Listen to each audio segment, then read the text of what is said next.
Om Swastiastu, Assalamualaikum warahmatullahi wabarakatuh. Salam, nama budaya, salam sejahtera untuk kita semua. Yang terhormat Bapak Kepala SMP Negeri 3 Tegalalang, yang saya hormati rekan-rekan guru yang berkesempatan hadir pada hari ini. Puji syukur saya panjatkan kehadirat Tuhan Yang Maha Esa, karena atas berkat-Nya pada kesempatan ini saya diberikan amanat dalam rangka pendidikan guru penggerak angkatan 11, di mana pada kesempatan ini saya akan memberikan pengimbasan ataupun diseminasi terkait dengan budaya positif di lingkungan sekolah. Untuk itu, acara ini saya lanjutkan. Yang pertama, pembukaan. Yang kedua, sambutan dari Bapak Kepala Sekolah. Kemudian ketiga, penyampaian dan penyajian materi. Yang selanjutnya, tanya jawab dan sesi penutup. Baik, terima kasih atas waktunya. Saya persilakan kepada Bapak Kepala Sekolah untuk memberikan arahan dan sambutan terkait kegiatan pada sesi hari ini. Silakan Bapak. Terima kasih atas waktunya. Sebelum kita memulai acara, baiknya kita mengingatkan doa. Masih boleh dan sesuatu yang memiliki untuk tentang Om Swastiastu. Om Swastiastu. Ibu dan Bapak yang hadir dalam kesempatan ini dalam kegiatan pengimbasan atau diseminasi budaya positif sesuai dengan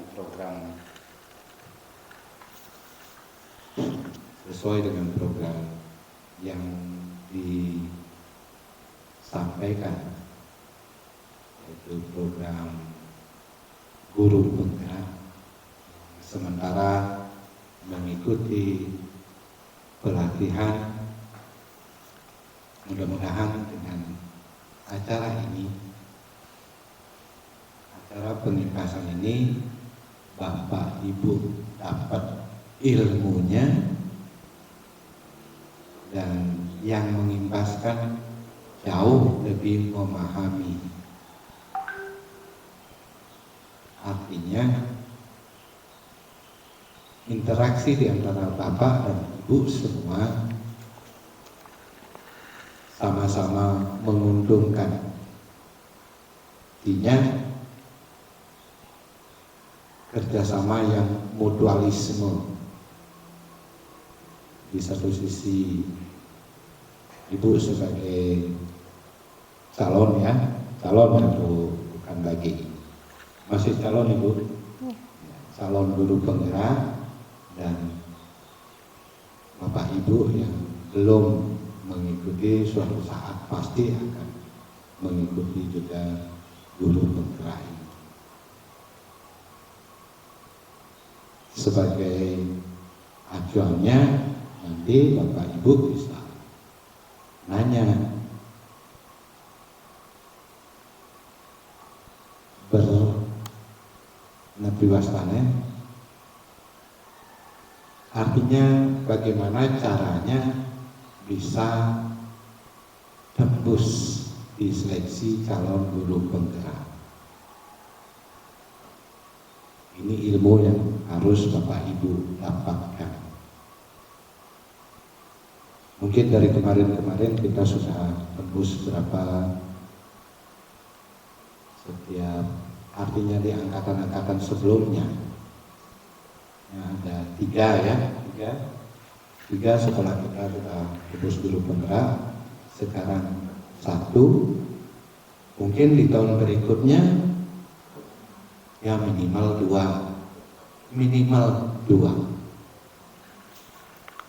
Ya program ini bagus banget karena melalui guru penggerak di era sekarang kita mendapatkan sesuatu yang lebih. Bagaimana strategi mengajar, terutama ya strategi mengajar untuk anak kita itu bagus banget. Bagaimana cara kita membuat anak itu menjadi senang. Yang selama ini dari sebelum ada guru penggerak, kita di kalangan guru-guru bingung kadang-kadang. Karena kita sudah ditekankan bagaimana membuat pembelajaran menyenangkan, namun tidak terjadi. Kita punya semboyan, kita membuat anak-anak senang untuk belajar, namun itu tidak pernah terjadi. Nah sekarang kita dilatih dengan melalui guru penggerak ini, bagaimana kita membuat anak sekolah itu menjadi senang belajar.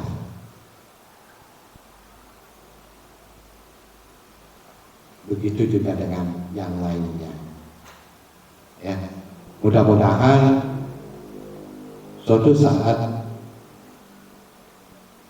kita bisa mencapai yang namanya guru penggerak, terutama yang muda-muda ini.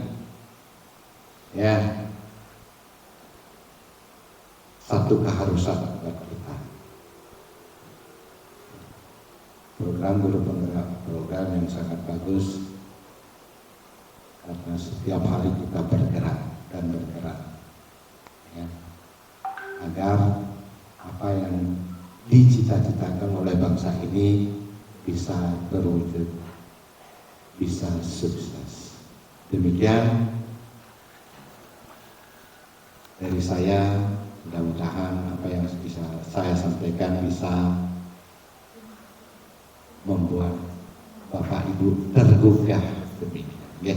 Om Santi Santi Santi Om. Santi Santi Santi Om. Baik, terima kasih atas arahan dan bimbingan dari Bapak Kepala Sekolah. Nah, acara selanjutnya yaitu penyajian dan penyampaian materi. Kepada Bapak Ibu semuanya mohon diperhatikan.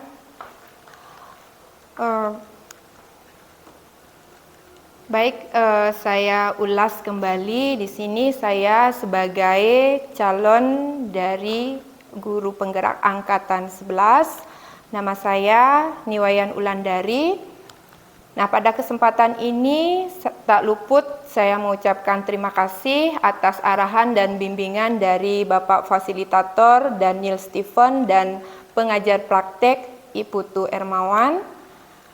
Nah, pada kesempatan ini dalam forum diseminasi ini ada beberapa kesepakatan yang ingin saya ajukan kepada Bapak Ibu semua.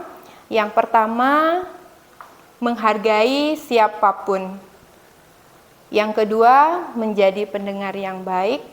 Yang ketiga, bertanya saat ada sesi diskusi. Mungkin ada tambahan dari kesepakatan forum diseminasi ini yang bisa kita tambahkan. Sudah cukup? Cukup, ya. Baik, terima kasih Bapak Ibu semua sudah masih bersemangat ya untuk mengikuti diseminasi ini walaupun harusnya sudah jam istirahat. Nah, sebagai guru yang baik harus memiliki kemampuan dalam mewujudkan budaya positif di sekolah. Maka dari itu, budaya positif ini dapat dijalankan dengan menerapkan konsep-konsep inti. Nah, adapun konsep utama dalam budaya positif yang pertama yaitu perubahan paradigma belajar, kemudian disiplin positif, motivasi perilaku manusia, keyakinan kelas, kebutuhan dasar manusia, posisi kontrol restitusi, dan yang terakhir segitiga restitusi.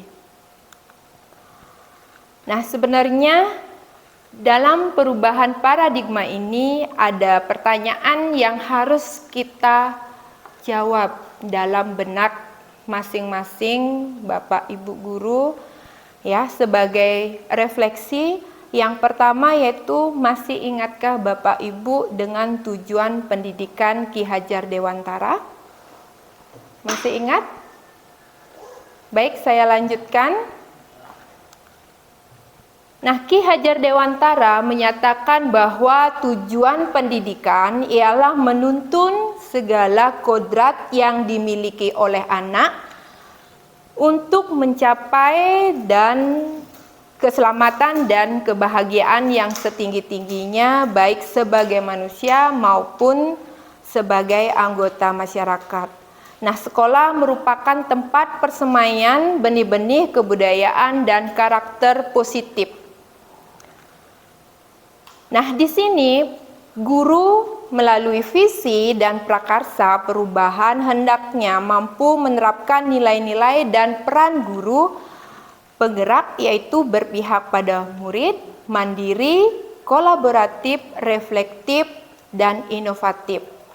Nah, sangat penting untuk dapat menerapkan nilai-nilai peran guru penggerak untuk dapat menuntun murid sesuai dengan kodratnya dan menebalkan nilai-nilai positif yang dimiliki murid. Nah, di sekolah yaitu sebagai tempat dalam pembiasaan nilai-nilai positif itu sangat dibutuhkan agar prakarsa perubahan dapat berdampak positif, mengandung nilai-nilai kebajikan yang diyakini akan membentuk murid memiliki karakter profil pelajar Pancasila. Pembelajaran dengan paradigma baru dirancang berdasarkan prinsip pembelajaran yang terdiferensiasi sehingga setiap siswa belajar sesuai dengan kebutuhan dari tahap perkembangan untuk mewujudkan profil pelajar Pancasila. Nah, seperti yang sudah Bapak Ibu ketahui, terdapat 6 karakter dalam profil pelajar Pancasila. Yang pertama yaitu beriman dan bertakwa kepada Tuhan Yang Maha Esa dan berakhlak mulia. Yang kedua, mandiri. Yang ketiga, berwawasan global. Yang keempat, bergotong royong. Kelima, kreatif. Dan terakhir yaitu bernalar kritis. Nah, kita beranjak ke materi pertama tentang disiplin positif. Nah, apa yang Bapak Ibu bayangkan saat mendengar kata disiplin? Ada yang bisa? Ya? Tepat waktu, baik, terima kasih atas responnya. Ada lagi? Ya, Ibu. Berperilaku yang baik sesuai dengan aturan yang berlaku. Baik, terima kasih. Berperilaku yang baik sesuai dengan aturan yang berlaku. Ada lagi yang memberikan pandangan tentang disiplin? Baik, saya lanjutkan. Nah, disiplin positif itu kebanyakan orang akan menghubungkan kata disiplin dengan tata tertib, teratur, dan kepatuhan pada peraturan. Nah, dalam budaya kita, makna kata disiplin dimaknai menjadi sesuatu yang dilakukan seseorang pada orang lain untuk mendapatkan kepatuhan. Kita cenderung menghubungkan kata disiplin dengan ketidaknyamanan. Nah, disiplin ini bisa merupakan salah satu penerapan yang mengajarkan anak bertanggung jawab menumbuhkan kesadaran diri berdasarkan nilai-nilai kebajikan. Nah, disiplin positif lebih ke arah disiplin diri yang dapat mengontrol diri dalam melakukan segala tindakan. Nah, yang dimaksud dengan disiplin diri dapat membuat murid memahami dan menyadari perilakunya berdasarkan motivasi internal, bukan akibat dari paksaan ataupun pujian ataupun hukuman, atau dikenal dengan motivasi eksternal. Nah, dalam motivasi perilaku manusia, kita bisa bertanya kembali pada diri kita sendiri, apa yang mendasari murid ataupun kita berperilaku dan mengapa kita melakukan suatu perbuatan. Kemudian, apakah kita melakukan sesuatu karena adanya dorongan dari lingkungan atau ada dorongan yang mendasarinya? Nah, dalam motivasi perilaku ini terkadang kita melakukan suatu karena ingin menghindari rasa sakit atau ketidaknyamanan. Terkadang kita juga melakukan sesuatu untuk mendapatkan apa yang kita mau. Kemudian, Bapak Ibu selama ini datang ke sekolah itu, kalau boleh saya tahu apakah alasan Bapak atau Ibu ke sekolah datang tepat waktu? Ada yang mau memberikan tanggapan? Kenapa bisa datang ke sekolah tepat waktu? Ya. Sebagai bentuk tanggung jawab kita sebagai. Ya, bagus sekali Bu. Sebagai bentuk tanggung jawab kita sebagai guru. Ya, nah coba kita lihat motivasi perilaku manusia. Nah, yang pertama itu apakah karena takut ditegur oleh atasan? Nah, takut mendapat hukuman. Nah, di sini kita bisa lihat bahwa ada motivasi ingin mendapatkan pujian ataupun mendapatkan pengakuan dari orang lain. Nah, di sini termasuk golongan motivasi eksternal, ya. Nah, kemudian apa yang tadi disebutkan oleh rekan saya, yaitu bahwa merupakan suatu wujud atau bentuk dari tanggung jawab. Nah, di sini apakah kita menghargai diri sendiri dan menjadi teladan bagi murid-murid? Nah, di sini karena menghargai nilai kebajikan dari diri sendiri, ini merupakan contoh motivasi internal. Jadi bagus sekali beberapa rekan guru telah menyebutkan bahwa motivasi yang beliau lakukan yaitu adalah motivasi secara internal. Nah, di sini pengertian dari motivasi yaitu merupakan dorongan yang timbul pada diri seseorang secara sadar dan tidak sadar untuk melakukan suatu tindakan dengan tujuan tertentu.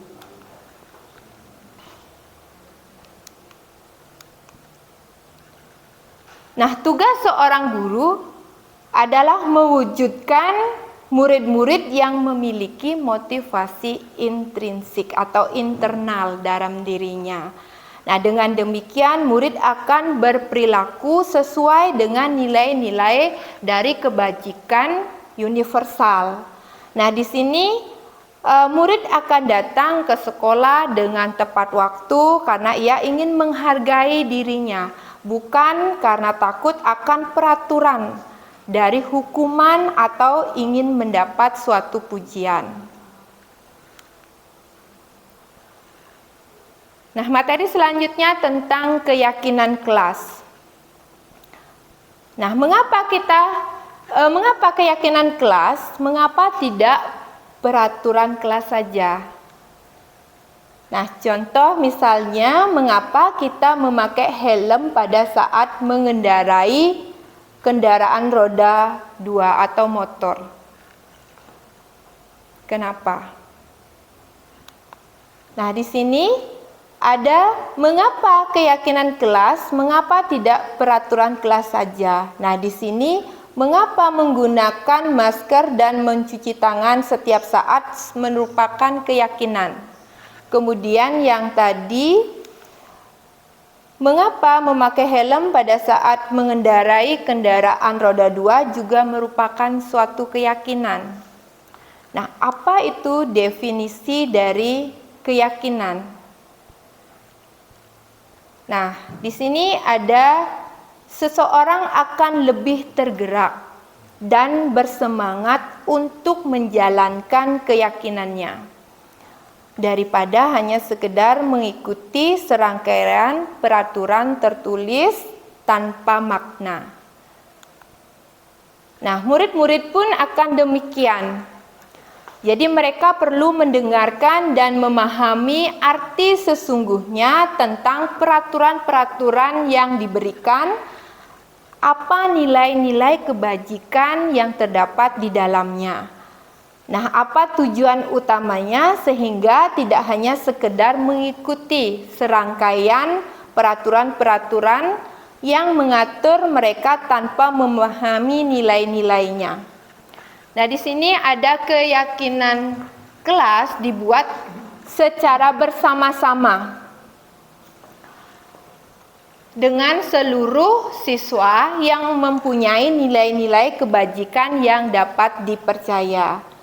Kemudian keyakinan kelas ini merupakan salah satu dari disiplin positif yang dapat diterapkan dalam membangun budaya positif di lingkungan sekolah. Nah, keyakinan kelas ini, nah di sini penting sekali kita membuat suatu keyakinan kelas di mana dalam pembuatan keyakinan kelas ini guru berperan dalam mewujudkan terbentuknya keyakinan kelas dengan adanya kesepakatan antara guru dengan murid. Kemudian yang kedua, keyakinan kelas ini berupa pernyataan-pernyataan universal yang mudah diingat dan dipahami serta harus diterapkan di lingkungan sekolah. Nah, coba perhatikan di layar terlihat ada sebuah peraturan. Nah, nilai-nilai keyakinan apa yang kiranya terdapat dalam peraturan yang disebutkan. Nah, coba yang pertama, selalu mengembalikan buku ke tempatnya. Kira-kira nilai keyakinan apa yang terkandung di dalamnya? Bisa? Nah, coba. Nah, di sini nilai keyakinan kita adalah sebagai bentuk tanggung jawab. Kemudian yang kedua, dilarang mengganggu orang lain. Nah, ini berhubungan dengan saling menghormati. Kemudian hadir di sekolah 15 menit sebelum pembelajaran dimulai. Nilai keyakinannya apa? Ya, saling menghormati, komitmen juga, ya. Kemudian dilarang melakukan kekerasan, menghormati orang lain demi keselamatan. Kemudian dilarang menggunakan narkoba, nilai keyakinan kita adalah kesehatan. Kemudian bergantian atau menunggu giliran, ini keyakinannya saling menghormati. Nah, menggunakan masker. Ya, kita lihat. Betul sekali ya, kesehatan. Dan yang terakhir, jangan berlari di kelas atau koridor, keselamatan dan keamanan. Nah, demikian nilai-nilai keyakinan yang harus kita sosialisasikan kepada murid kita di kelas agar nantinya keyakinan kelas kita bisa berjalan itu murni karena ada motivasi internal dari dalam diri siswa atau peserta didik. Nah, di sini dalam pembuatan keyakinan kelas saya bisa berikan beberapa kata yang sudah saya buat dalam bentuk aksi nyata saya di kelas dalam keyakinan kelas. Nah, di sini ada beberapa contoh dari keyakinan kelas 8B.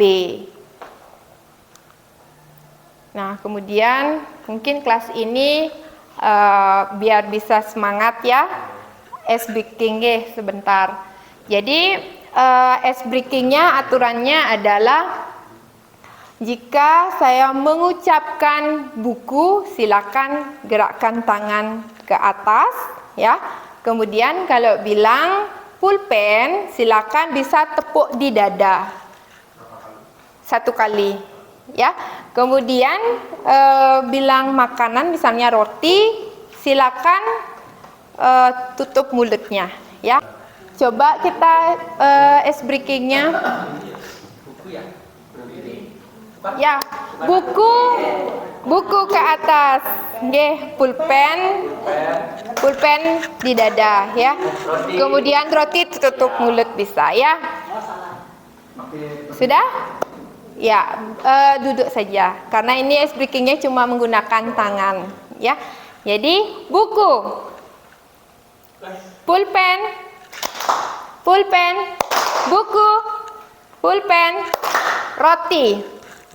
Baik, terima kasih teman-teman semuanya. Ya, jadi acara saya lanjutkan ya. Kebutuhan dasar manusia.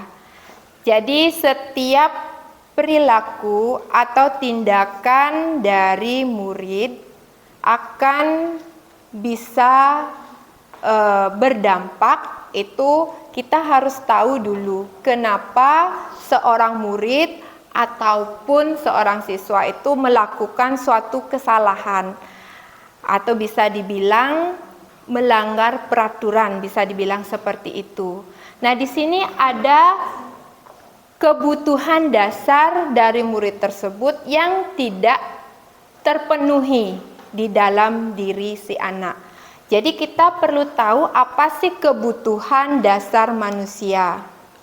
Nah, di sini ketika seorang murid melakukan suatu perbuatan yang bertentangan dengan nilai-nilai kebajikan atau melanggar peraturan, sebenarnya dikarenakan mereka gagal dalam memenuhi kebutuhan dasarnya.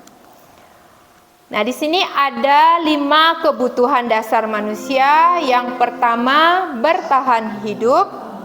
Yang kedua, kebutuhan akan kasih sayang dan rasa diterima. Yang ketiga, penguasaan. Yang keempat, kebebasan. Dan terakhir adalah kesenangan. Nah, contoh misalnya bisa dilihat Ibu Mahayani, guru wali kelas 9D, sedang bingung menghadapi ulah satu murid di kelasnya, yaitu Fajar. Beberapa anak telah mengeluhkan Fajar yang sering meminta uang jajan mereka dengan paksa.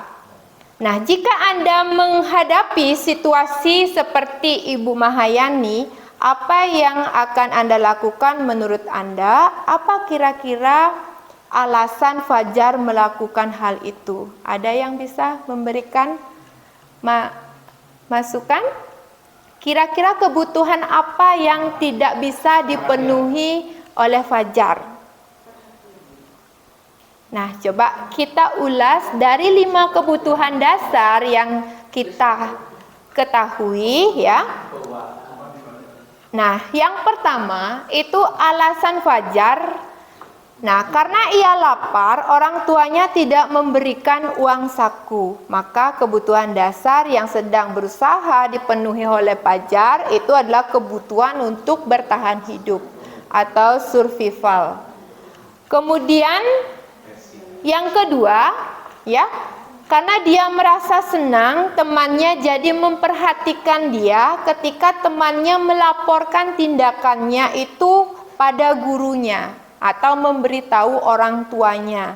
Nah, sehingga orang tuanya jadi memperhatikan dia. Maka kebutuhan dasar yang sedang dipenuhi oleh Fajar itu adalah kebutuhan akan kasih sayang dan rasa diterima. Baik, alasan yang ketiga yaitu karena temannya jadi takut dengan dia dan menuruti keinginannya. Maka sebetulnya Fajar sedang berusaha memenuhi kebutuhan dasarnya akan kekuasaan. Kemudian karena dia merasa bosan dengan bekal makanan yang dibawakan ibunya dari rumah, karena ibunya selalu membawakan bekal yang sama, oleh karena itu dia ingin mencoba makanan teman-temannya yang beraneka ragam, maka dia memenuhi kebutuhan kebebasan. Kemudian yang kelima yaitu karena melakukan hal itu karena iseng saja atau ingin menikmati ekspresi teman-temannya yang kesal seperti itu. Maka uangnya untuk membeli makanan, maka ini merupakan kebutuhan akan kesenangan. Nah, posisi kontrol restitusi, ya. Dalam posisi kontrol restitusi kita perhatikan kasus di depan di slide. Aku pernah berantem. Pak guru bilang aku tidak kasihan padanya. Dia capek mengajari aku. Aku pernah tidak mengerjakan PR. Bu guru bilang tidak apa-apa. Aku dimaafin. Aku pernah salah memakai seragam sesuai peraturan. Aku disuruh pulang, tidak boleh masuk sekolah. Aku mendidik guru. Kemudian aku dipertemukan dengan guru tersebut untuk berdiskusi akan dampak dari perbuatanku. Aku mengerti kesalahanku dan aku akan perbaiki. Nah, baik, dari beberapa contoh kasus, coba kita lihat dalam 5 posisi kontrol ini terdapat ilusi kontrol. Nah, seperti yang Bapak Ibu lihat di depan.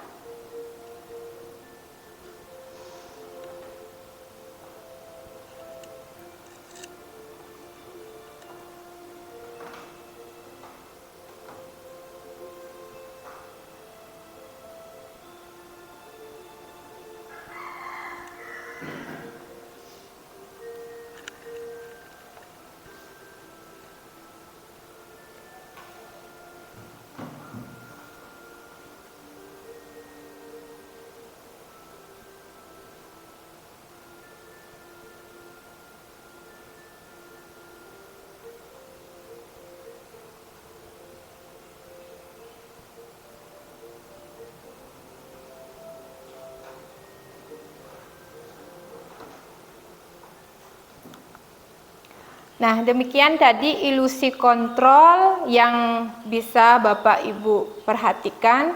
Dan di sini saya lanjutkan dengan 5 posisi kontrol guru. Nah, dalam hal ini ada 5 posisi kontrol kita dalam menjalankan tugas dalam pemecahan masalah. Yang pertama itu adalah sebagai penghukum. Kemudian yang kedua adalah pembuat rasa bersalah. Yang ketiga, kita bisa mengambil peran sebagai posisi teman. Yang keempat, sebagai pemantau. Dan yang terakhir, sebagai manajer. Nah, dalam kasus pertama dari video yang tampil di layar, yaitu lupa membawa buku gambar.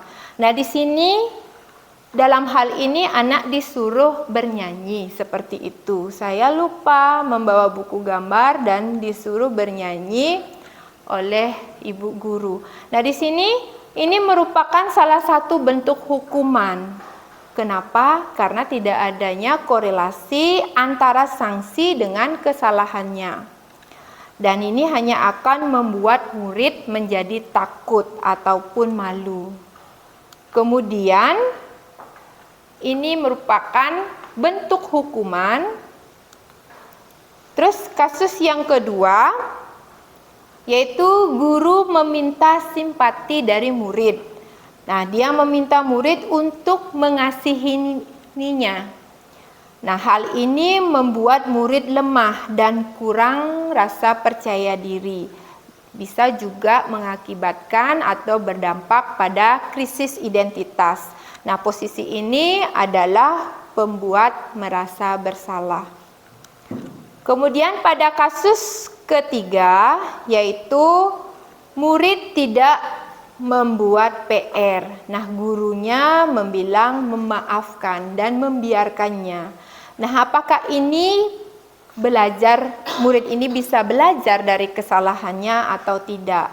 Nah, posisi ini disebut dengan posisi sebagai teman. Nah, murid akan merasa nyaman dan ketergantungan pada dukungan kita.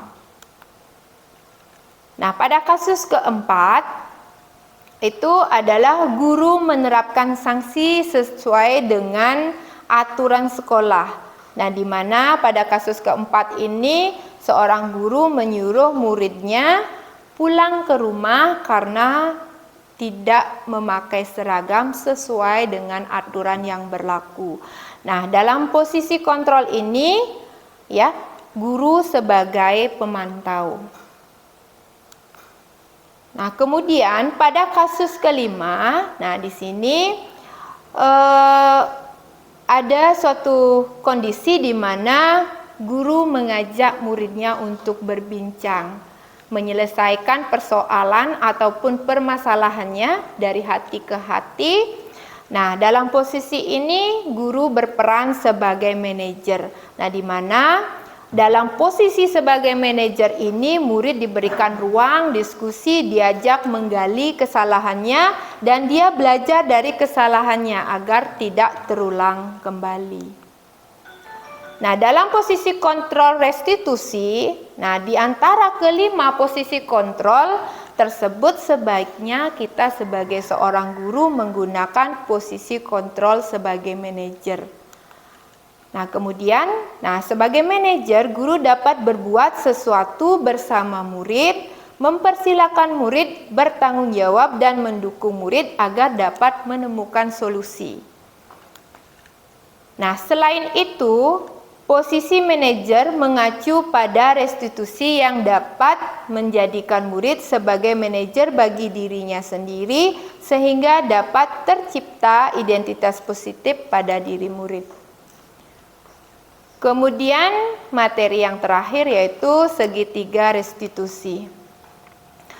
Nah, ini mungkin sesuatu hal yang baru ataupun mungkin Bapak Ibu guru telah mempelajarinya dalam disiplin positif di PMM. Nah, di sini saya ingin mengulas kembali pemahaman Bapak Ibu terkait dengan segitiga restitusi. Nah, restitusi dikembangkan oleh pakar pendidikan Dean Goosen berlandaskan pada teori kontrol Dr. William Glasser. Nah, segitiga restitusi adalah suatu proses dialog yang dijalankan oleh guru dan orang tua agar dapat menghasilkan murid yang mandiri dan bertanggung jawab. Nah, saat guru sebagai posisi manajer, aspek yang dikembangkan pada murid adalah motivasi intrinsik. Nah, sehingga nilai-nilai kebajikan dapat tumbuh dan berkembang pada suatu kebiasaan positif yang akhirnya membentuk karakter murid. Nah, adapun tahapan dalam segitiga restitusi ini, yang pertama yaitu menstabilkan identitas.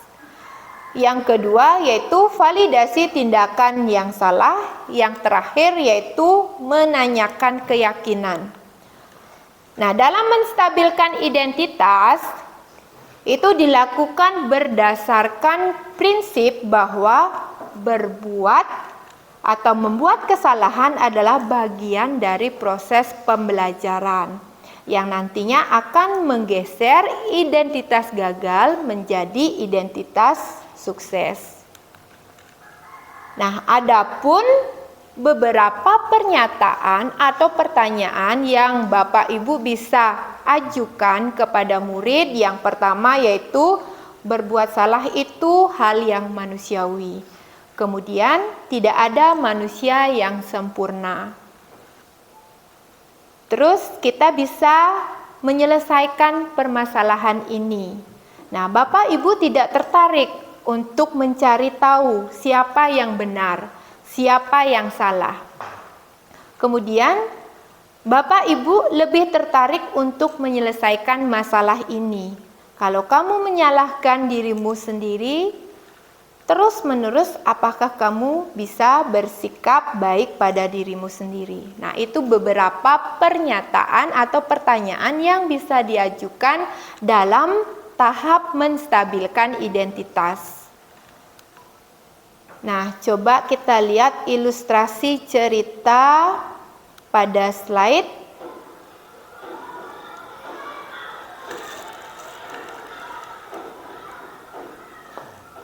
Maaf Pak, saya tadi ngajak Kasman, semua ikut main. Mana Kasman? Kenapa kamu juga ikut-ikutan, Nabil? Nakal sekali, sampai kelas tergenang begini. Kalian sekolah mau main lagi? Atau mau belajar, ya?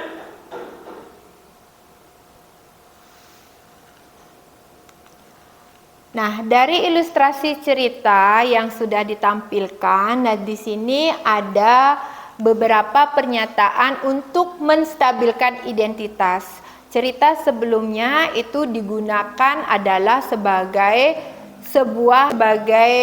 penghukum. Nah, di mana seorang guru tersebut menggunakan kata-kata yang keras, tajam, ataupun bahasa verbal yang susah untuk dipahami oleh anak. Nah, di sini dalam tahapan segitiga restitusi, kita menggunakan yang pertama menstabilkan identitas. Nah, bisa kita lihat pada ilustrasi guru. Selamat pagi semuanya. Maaf Pak, saya tadi ngajak Kasman, semua ikut main. Waktu sekolah dulu, Bapak juga senang sekali bermain dengan teman-teman, apalagi bermain air. Nah, itu jadi guru tersebut dalam ilustrasi menstabilkan identitas, berusaha menyapa seorang murid, kemudian menggali atau menstabilkan suatu keadaan dengan menggunakan kata-kata yang seperti disebutkan pada tampilan ya, video. Nah, kemudian tahap kedua yaitu validasi tindakan yang salah. Nah, dalam validasi tindakan yang salah dilakukan berdasarkan prinsip bahwa setiap perilaku memenuhi suatu kebutuhan tertentu.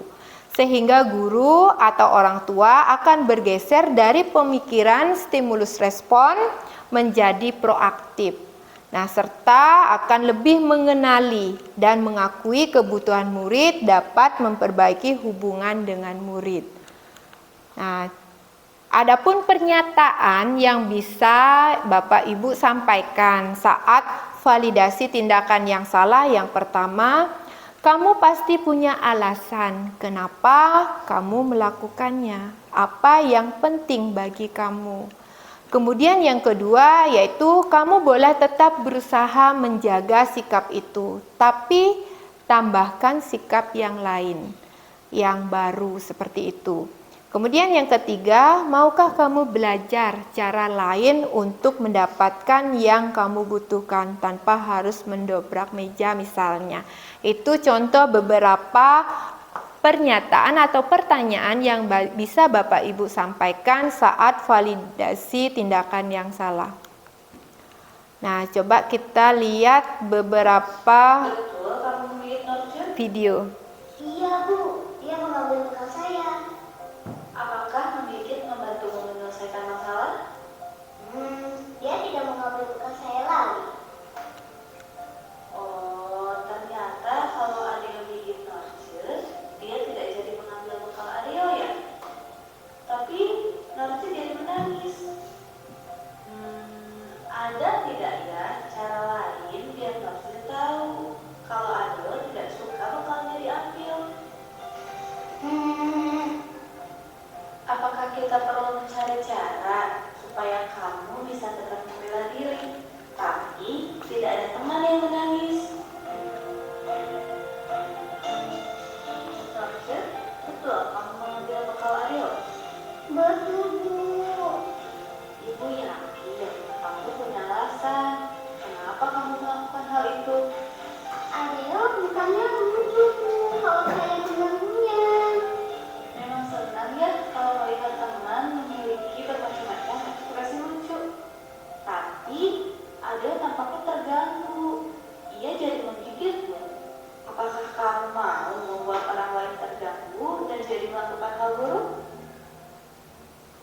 Nah, demikian tadi sekilas tentang kasus yang kedua. Nah, di sini menggunakan beberapa penyelesaian pada tahapan 2 sisi segitiga restitusi, yaitu validasi tindakan yang salah. Baik, saya lanjutkan dengan tahapan yang terakhir dari segitiga restitusi, yaitu menanyakan keyakinan. Nah, dalam menanyakan keyakinan dilakukan dengan memberi pernyataan-pernyataan bermakna kepada murid atau anak untuk memunculkan motivasi intrinsik. Nah, sehingga mampu mengaitkan keyakinannya dengan tindakan yang salah. Nah, contoh pernyataan atau pertanyaan yang Bapak Ibu bisa sampaikan dalam tahapan ini yang pertama yaitu apa nilai yang kita percaya di sekolah kita. Kemudian nilai-nilai apa yang telah kita sepakati. Kemudian kelas yang ideal itu seperti apa sih? Nah, pertanyaan selanjutnya, kamu ingin jadi orang seperti apa? Kemudian apa yang kamu rasakan ketika kamu melakukan itu? Dan yang terakhir bisa juga Bapak Ibu dengan mengungkapkan kamu menjadi orang yang seperti apa. Nah, demikian tentang beberapa pernyataan atau pertanyaan terkait dengan menanyakan keyakinan dalam tahapan 3 segitiga restitusi. Nah, kita lihat video berikut. Halo, selamat pagi semuanya. Maaf Pak, saya tadi tanya Kasman. Lalu semuanya ikut main Pak. Waktu sekolah dulu, Bapak juga senang sekali bermain dengan teman-teman, apalagi bermain air. Kita ingat kembali yuk, nilai apa yang kita sepakati di kelas ini yang ada kaitannya dengan belajar. Semua orang harus bisa belajar dengan fokus dan nyaman Pak. Apakah dengan kondisi basah dan becek seperti ini, semua orang akan bisa belajar dengan fokus dan nyaman? Tidak Pak, maaf. Lalu, apa yang harus kita lakukan? Bersih-bersih kelas Pak. Nah, demikian tadi video terkait dengan tahapan 3 segitiga restitusi. Nah, segitiga restitusi ini dalam penerapan segitiga restitusi yang diawali dengan membuat sebuah keyakinan kelas, kemudian menyepakati nilai-nilai yang diyakini bersama akan memudahkan dalam proses restitusi. Nah, namun jika sebelumnya Bapak Ibu belum membicarakan nilai-nilai keyakinan yang ada, jadi dalam hal ini membicarakan nilai-nilai keyakinan dengan murid, maka segitiga restitusi ini masih tetap bisa dilakukan. Nah, caranya adalah dengan menggali nilai-nilai yang murid percayai melalui diskusi terbuka. Diskusi terbuka, kemudian tujuan dari penerapan dari tahapan ketiga segitiga restitusi ini yaitu menuntun murid untuk memasuki kesadaran moralnya. Jadi demikian yang bisa saya paparkan terkait dengan materi budaya positif di sekolah. Nah, pada hari ini kita bisa mendiskusikan ada beberapa poin yang kiranya Bapak Ibu ingin tanyakan. Silakan.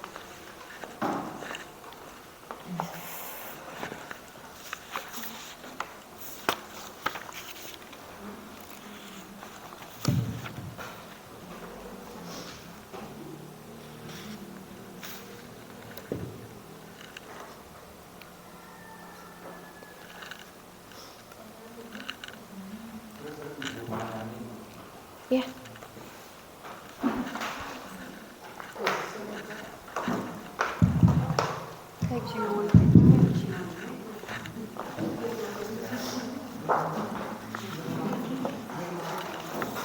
Baik, terima kasih atas kesempatan yang diberikan kepada saya.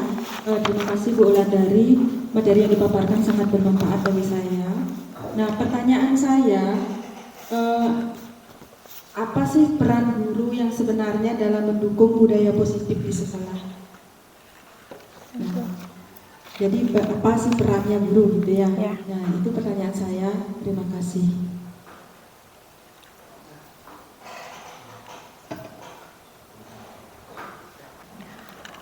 Baik, terima kasih. Saya buka untuk 2 orang penanya. Kalau ada, silakan. Ya, terima kasih Bu Ulan atas waktunya. Pertanyaan dari saya itu mengapa budaya positif itu penting di sekolah? Terima kasih.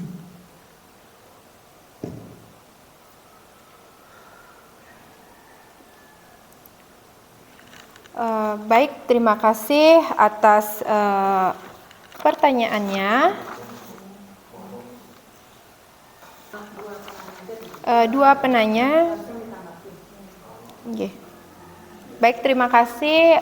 Yang pertama, izinkan saya mencoba menanggapi pertanyaan dari rekan guru terkait dengan peran guru dalam budaya positif di sekolah.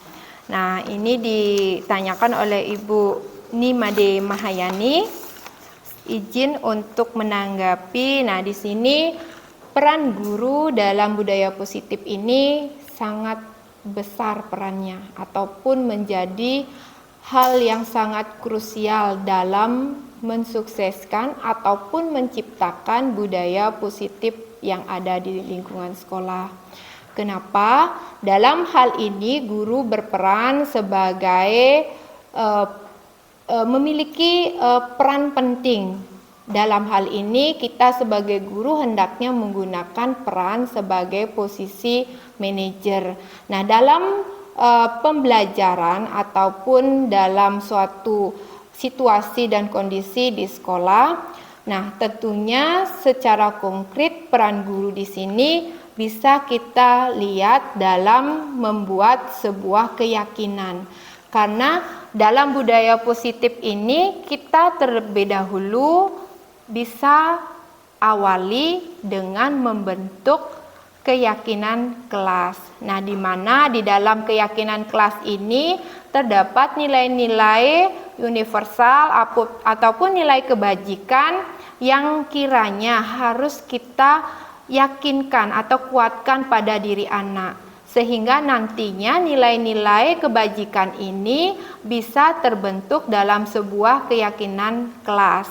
Nah, peran guru di sini tentu dalam pembuatan keyakinan kelas, berkolaborasi dengan siswa dan juga bisa dengan rekan sejawat untuk membentuk sebuah keyakinan kelas. Nah, dengan membuat sebuah keyakinan kelas tentunya akan bisa berdampak terhadap budaya positif di sekolah. Mungkin seperti itu tanggapan dari saya terkait dengan pertanyaan pertama. Bila ada yang kurang bisa ditanggapi, silakan. Ada lagi? Baik, kalau tidak ada untuk pertanyaan kedua, nah di sini kenapa budaya positif penting di lingkungan sekolah? Nah, dalam budaya positif, kenapa penting dalam lingkungan sekolah? Nah, di mana di sini sekolah merupakan salah satu wadah ya yang mewadahi seorang murid ataupun peserta didik dalam sebuah pembelajaran. Nah, di sekolah itu adalah tempat kedua seorang anak ataupun seorang murid dalam melakukan sebuah disiplin positif. Nah, dengan menerapkan disiplin positif di sekolah tentu akan berimbas kepada budaya positif yang nantinya akan dibawa oleh anak di lingkungan di mana dia berada, baik di masyarakat maupun di lingkungan keluarga. Jadi penting sekali sebagai warga sekolah itu bisa menerapkan budaya positif kepada anak didik kita. Tentunya budaya positif itu kita awali dari diri kita sendiri dulu sebagai seorang guru. Mungkin Demikian yang saya bisa sampaikan terkait dengan pertanyaan kedua dari Ibu Swasti Rahmatini. Jika ada tanggapan, dipersilakan. Ya, baik. Ada yang mau bertanya lagi untuk pertanyaan berikutnya? Mungkin diskusi hari ini.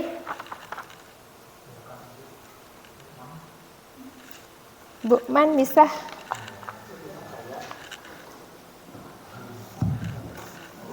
Terima kasih atas waktu yang diberikan kepada saya.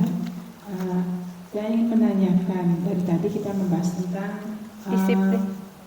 budaya positif di sekolah ya. Yang saya tanyakan, apa itu budaya positif di sekolah? Kemudian bentuknya dalam bentuk apa? Ya. Nanti kita sebagai guru juga bisa menerapkan di kelas atau umumnya di sekolah. Hanya itu pertanyaan yang sesungguhnya. Ya. Mungkin lagi satu orang penanya.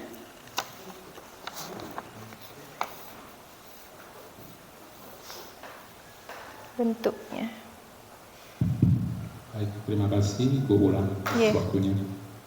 Pertanyaan saya terkait dengan disiplin positif yang Ibu jelaskan tadi, ini penerapannya bagaimana cara membangun budaya positif di sekolah, terutama bagi siswanya. Demikian Ibu, terima kasih. Baik, terima kasih atas pertanyaan rekan guru yang hebat semuanya. Jadi apa yang Tiang sampaikan di depan tadi berarti sudah ada hal yang ada di benak Bapak Ibu terkait dengan budaya positif. Nah, yang pertanyaan pertama dari Ibu Ninyoman Suwartini, saya izin untuk menanggapi Ibu. Nah, di sini apa yang dimaksud dengan budaya positif di sekolah? Nah, budaya positif di sekolah ini merujuk pada lingkungan sekolah yang mendukung, inklusif, dan juga memotivasi semua anggotanya, termasuk siswa, guru, dan juga staf. Nah, ini mencakup nilai-nilai seperti apa yang bisa kita terapkan di lingkungan sekolah. Misal contoh, budaya saling menghormati, saling menghargai, kerjasama, tanggung jawab. Nah, itu merupakan salah satu bentuk dari budaya positif kita di sekolah. Nah, misalnya dalam keseharian di sekolah, sebenarnya kita di SMP Negeri 3 Tegalalang telah melakukan ataupun melaksanakan apa itu budaya positif. Contohnya saat pagi hari, saat memasuki kelas, ya, siswa-siswi kita di sekolah mengucapkan salam Om Swastiastu seperti itu adalah salah satu bentuk dari budaya positif anak-anak di lingkungan sekolah seperti itu. Mungkin bisa ditanggapi lagi terkait dengan respon saya sebagai untuk pertanyaan dari Bu Nyoman. Bisa? Baik, terima kasih. Kemudian saya izin menanggapi dari pertanyaan kedua dari Bapak Imade Artike terkait dengan bagaimana cara membangun budaya positif di sekolah kita. Nah, tentunya sekolah ini adalah sekolah yang kita cintai. Bagaimana caranya untuk membangun budaya positif itu sendiri. Nah, tentunya hal yang bisa kita lakukan untuk membangun budaya positif di lingkungan sekolah tentu kita awali dengan diri sendiri dulu. Kita sebagai guru, ya, ingat tujuan dari pendidikan Ki Hajar Dewantara, ya. Kita sebagai contoh dari siswa-siswi kita. Jadi tentunya dalam menerapkan budaya positif, mohon maaf, mungkin apa yang saya berikan ataupun refleksikan mungkin sebagai perbaikan perilaku saya di masa depan.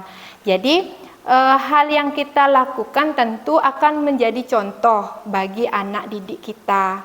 Termasuk kedatangan ke sekolah itu adalah hal utama yang bisa kita imbas kepada peserta didik kita di sekolah. Tentunya kalau sudah melihat Bapak Ibu gurunya datang tepat waktu ataupun mengajar dengan tepat waktu, maka itu juga akan memberikan suatu pemahaman kepada peserta didik kita bahwa kita juga harus bisa melaksanakan tugas dan tanggung jawab sebagai siswa. Mungkin seperti itu salah satu cara untuk membangun budaya positif. Kemudian yang kedua, tentunya kita bisa berkoordinasi dengan rekan sejawat, dengan kepala sekolah ataupun atasan, di mana penting sekali budaya positif kita diterapkan baik di lingkungan kelas, di lingkungan sekolah, dan juga berimbasnya di lingkungan masyarakat. Tentunya dengan suatu perubahan sikap yang secara kontinu dan konsisten ini bisa kita imbas kepada anak didik kita. Seperti itu pemahaman saya terkait dengan membangun budaya positif. Bisa? Nah, demikian tadi yang bisa Tiang sampaikan.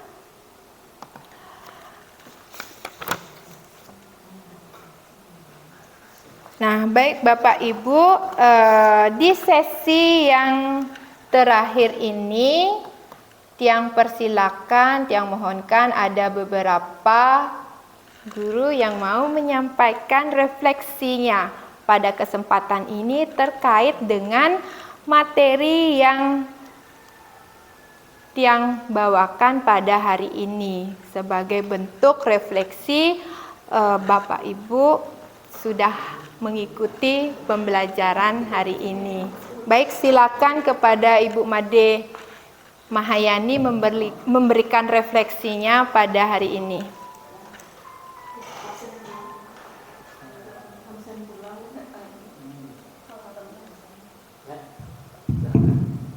Mohon ke depan, Ibu. Ya, silakan.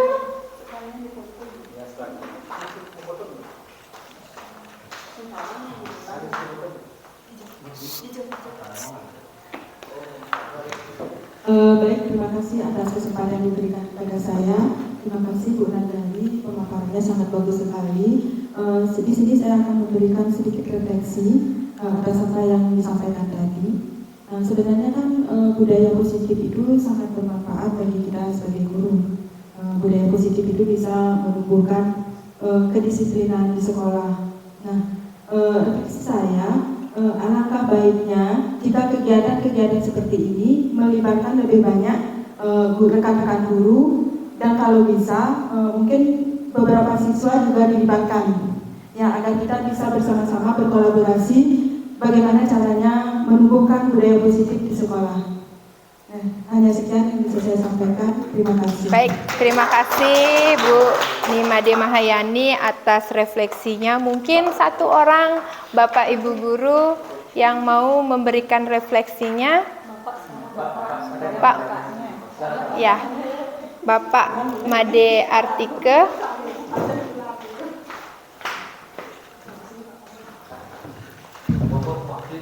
Baik, terima kasih atas waktunya. Di sini saya akan merefleksikan apa yang tadi dibicarakan atau didiskusikan. Topiknya tentang disiplin positif. Saya spesial mengacu pada segitiga restitusinya. Di sini saya menjadi tercerahkan setelah dijelaskan tadi sama Bu Ulan bahwa posisi kontrol kita itu tidak sebagai penghukum lagi. Kita sekarang menjadi posisi manajer, berarti bagaimana kita menghaluskan budi pekerti tanpa menghukum siswa. Demikian refleksi saya. Terima kasih. Baik. Baik. Baik, demikian tadi penyampaian refleksi dari teman-teman. Saya ucapkan banyak-banyak terima kasih atas waktu dan kesempatannya. Saya diberikan kesempatan untuk memberikan pengimbasan pada hari ini terkait dengan diseminasi budaya positif di lingkungan sekolah.